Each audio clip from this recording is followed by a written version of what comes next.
In 1861, as the Civil War rose, the environment for enslaved African Americans changed. Families were separated and uncertainty filled the air. Mainly in the South is where the tension was far worse than anywhere else. Slaves were held to relentless labor and cruel and unfair punishments to support the Confederate cause. During this time period, the North's ultimate goal was not to end slavery, but to preserve the Unions. At this chaotic time period, enslaved workers were given a desperate window of opportunity. Almost all slaves took the chance to claim their liberties. During these times, many African Americans pursued freedoms near Union lines, forcing military leaders to adopt emancipation as a strategic necessity, shaping this conflict. In May 1861, three men, Shepard Mallory, Frank Baker, and James Townsend, helped mark a turning point in history. It didn't happen on a battlefield, but at the gates of Fort Monroe. The three men made a daring escape. They had been forced by the Confederate Army to build a battery of guns intended to sink down Union ships. Knowing they were being used to destroy the very people who might have freed them, they stole a boat and rowed across the James River to seek protection from the Union. When they arrived, they were met by General Benjamin Butler. General Butler was a lawyer by trade and faced a massive dilemma under the Fugitive Slave Act. He was required by law to return these men to their owners.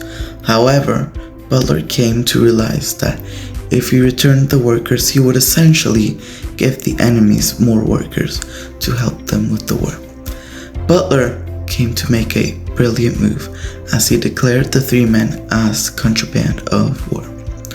He argued that if the South considered slaves as property, then the Unions had every right to seize property. To prevent it from helping the rebellion, this was a legal game changer. By using the South's oppressive logic against them, General Butler basically created a loophole for freedom.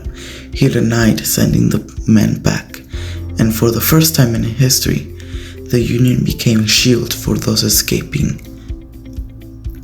On May 24, 1861, a Confederate officer arrived at the fort and demanded the men.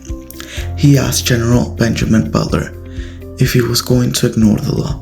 He said the following: "Do you mean to set aside your constitutional obligations?" General Butler knew what he could do, so he stared at the officer in the eye and responded with the following: "I shall hold these men as contraband of war since you claim they are property." The news of the Freedom Union, as it called, spread like wildfire. It traveled through the so-called Grapevine Telegraph, a secret communication network that whispered stories and coded songs. Thousands of enslaved people realized sooner or later that the Union Army that once was a threat was now a shield. By 1862, it wasn't just three men escaping. Massive amounts of enslaved people, families, you name it, abandoned plantations, walking through swamps and dense woods to reach Union lines.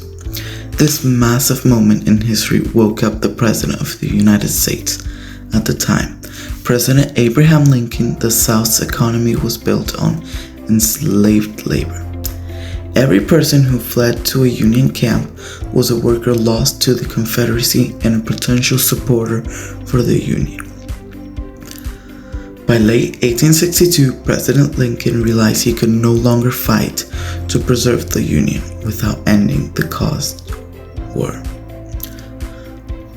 On the 1st of January 1863, he issued the Emancipation Proclamation. This was the ultimate reform.